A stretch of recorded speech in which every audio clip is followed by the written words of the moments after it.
हरे कृष्णा, राधे राधे दोस्तों। आप सभी को माघ मास की हार्दिक शुभकामनाएं। आप सभी पर विष्णु भगवान की कृपा सदा सर्वदा बनी रहे। आपसे अनुरोध है कि कथा को पूरा अवश्य सुनिएगा। यदि आपने अभी तक चैनल को सब्सक्राइब नहीं किया है तो कृपया चैनल को सब्सक्राइब कर लीजिएगा, ताकि आपको हमारे चैनल पर प्रतिदिन नियम से सुनने को मिलते रहे माघ मास महात्म्य के अध्याय। तो आज की वीडियो में हम लोग सुनेंगे माघ मास महात्म्य का 26वां अध्याय। पथिक कहने लगा कि हे प्रेत, तुमने सारस के वचन किस प्रकार और क्या सुने थे, सो कृपा करके मुझसे कहिए। प्रेत कहने लगा कि इस वन में कुहरा नाम की नदी पर्वत से निकली है। मैं घूमता घूमता उस नदी के किनारे पहुंचा और थकावट दूर करने के लिए वहां पर ठहर गया। उसी समय लाल मुख और तीखे दांतों वाला एक बड़ा बंदर वृक्ष से उतरकर जल्दी से वहां पर आया जहां एक सारस सोया हुआ था। उस चंचल बंदर ने कई एक पक्षियों को देखकर उस सोए हुए सारस को दृढ़ता से पैरों से पकड़ लिया और तब सब पक्षी उड़कर वहां से चले गए। परंतु सारसी भयभीत होकर विलाप करती हुई वहीं पर रुक गई। नींद के दूर होने तथा भय से नेत्र खोलकर सारस ने बंदर को देखा और मधुर वाणी से कहने लगा, हे बंदर, तुम बिना अपराध मुझको क्यों दुख देते हो? इस संसार में राजा भी केवल अपराधियों को ही दंड देता है।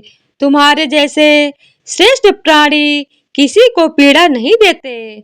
हम अहिंसक और दूसरों के कर्मों को नहीं देखते। जल की काई खाने वाले, आकाश में उड़ने वाले, वन में रहने वाले, अपनी स्त्री से प्रेम करने वाले, दूसरों की स्त्री को त्यागने वाले, दूसरों की बुराई से दूर रहने वाले, चोरी न करने वाले, बुरों की संगति से वर्जित, किसी को कष्ट न देने वाले हैं। सो इस प्रकार मुझ निरपराधी को हे बंदर छोड़ दो। मैं तुम्हारे पहले जन्म के वृत्तांत जानता हूँ। यह वचन सुनकर वह बंदर उसको छोड़कर दूर बैठ गया और कहने लगा कि तुम मेरे पूर्व जन्म के वृत्तांत को कैसे जानते हो? तुम अज्ञानी पक्षी हो और मैं वन में घूमने वाला हूँ। सारस कहने लगा कि मैं अपनी जाति की स्मृति के बल से तुम्हारे पूर्व जन्म का सब वृत्तांत सुनाता हूँ। तुम पूर्व जन्म में विंध्य पर्वत के राजा थे और मैं तुम्हारे कुल का पूज्य पुरोहित था। तुम राजा होकर अपनी प्रजा को पीड़ा दिया करते थे। विवेकहीन तुमने बहुत सा धन इकट्ठा किया। सो वानर प्रजा की पीड़न रूपी अग्नि की ज्वाला से तुम पहले ही तप चुके हो। पहले तुम शुंभी पाक नरक में गिराए गए।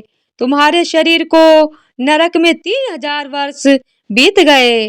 फिर नरक से निकलकर बचे हुए पापों के कारण इस बंदर की योनि में आए और मुझको मारना चाहते हो। पूर्व जन्म में तुमने ब्राह्मण के बाग से लूटकर बलपूर्वक फल खाए थे। उसका यह भयंकर फल हुआ कि तुम वानर और वनवासी हुए। प्राणी अश्वमेघ अपने किए हुए कर्मों को भोगता है। इसको देवता भी नहीं हटा सकते। इस प्रकार मैं सारस का जन्म लेकर भी अज्ञान से मोहित नहीं हुआ। इतनी कथा कहकर वानर कहने लगा कि यदि ठीक ही जानते हो तो बताओ, तुम पक्षी कैसे हुए? सारस कहने लगा कि मेरी दुर्गति का कारण भी सुनो। तुमने नर्मदा नदी के किनारे पर सूर्य ग्रहण के समय बहुत से ब्राह्मणों के निमित्त 100 ढेर अन्न के दान किए थे। मैंने पुरोहिताई के मद से थोड़ा सा ब्राह्मणों को दिया और बाकी सब मैं अपने घर ले गया। इन ब्राह्मणों के द्रव्य का अपहरण करने के पाप में मैं पहले काल सूत्र नरक में और फिर रक्त करदूम नरक में, जहाँ पर बड़े बड़े कीड़े तथा रक्त भरा हुआ था। नाभि तक नीचे सिर और ऊपर पैर किए हुए पीप चाटता हुआ उस दुर्गंध वाले नरक में कीड़ों आदि से काटा जाकर 3000 वर्ष तक उस यातना को भोगता रहा। मैं नरक के दुख का वर्णन नहीं कर सकता। फिर नरक की यातना से मुक्त होकर यह सारस का जन्म पाया, क्योंकि पूर्व जन्म में अपनी बहन के घर से कांसे का बर्तन चुराया था। इसको मैंने एक जुआरी को दे दिया। इसी से मैं सारस योनि में आया। यह मेरी स्त्री पिछले जन्म में ब्राह्मणी थी। इसने भी कांसे की चोरी की थी। इसी से यह मेरी स्त्री और सारसी हुई। यह सब मैंने तुमसे कर्म फल कहा है। अब भविष्य की बात भी सुनो। अब मैं, तुम और यह मेरी स्त्री भी हंस होंगे और काम रूप देश में सुख से निवास करेंगे। फिर इसके पश्चात गौर योनि में और फिर जाकर दुर्लभ मनुष्य योनि को प्राप्त होंगे। इसमें मनुष्य पाप और पुण्य दोनों ही कर सकता है। इस प्रकार शिव की माया से यह सारा जगत मोह को प्राप्त होता है। न केवल हम ही परंतु इस संसार के सभी जीव प्रवृत्ति मार्ग में फंसकर अच्छे और बुरे कर्म करते और उनका फल भोगते हैं। इसीलिए सब प्राणियों को धर्म का सेवन करना चाहिए।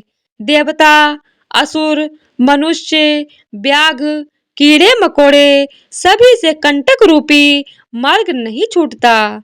केवल वेदांत जानने वाले योगी ही इस मार्ग से बच सकते हैं।